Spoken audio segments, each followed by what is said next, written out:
l'entreprise en novembre 2012, suite à la fermeture d'une ancienne fonderie dans laquelle je travaillais. J'étais chargé de m'occuper de la partie hélice de bateau qui représentait à peu près entre 10 et 15% du chiffre d'affaires. Donc quand cette entreprise a fermé, je me suis associé avec le bureau d'études pour lequel on travaille et on a créé cette société. Beaucoup de personnes me demandent pourquoi des hélices de bateau dans l'Indre. Tout simplement, les hélices de bateau ont commencé sur les bords de Seine à Choisy-le-Roi. Et dans les années 60, on leur a gentiment demandé de déménager parce que plein de maisons avaient été construites autour.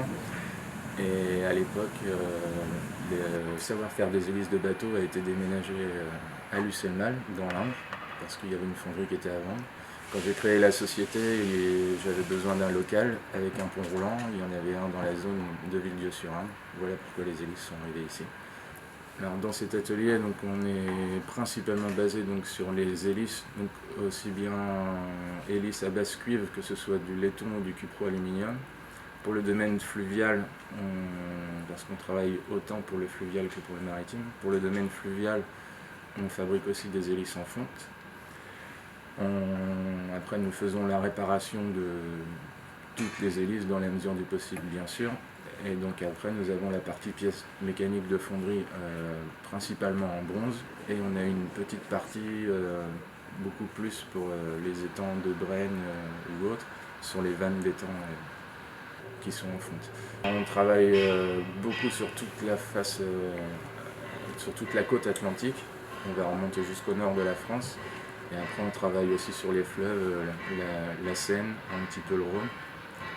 Et le fait d'être basé à Villedieu-sur-Indre, c'est un très bon point, parce qu'aujourd'hui, avec les transports, on peut tout envoyer où on veut. Et donc aujourd'hui, nous sommes 7 dans l'entreprise. Nous sommes 4 productifs. Notre force, c'est que tout le monde sache tout faire dans l'entreprise. Chaque ouvrier doit être polyvalent. L'activité aujourd'hui en fait reste à quelque chose près la même depuis plusieurs années. Je suis en train de travailler pour essayer de faire évoluer beaucoup plus le commercial de l'entreprise afin de pouvoir grossir encore un petit peu. Se déplacer beaucoup plus sur les ports, on va aller voir les mécaniciens et autres et essayer de parler beaucoup plus de nous que ce qu'on le fait là actuellement. L'entreprise est aussi entreprise du patrimoine vivant, qui est un label d'excellence du savoir-faire.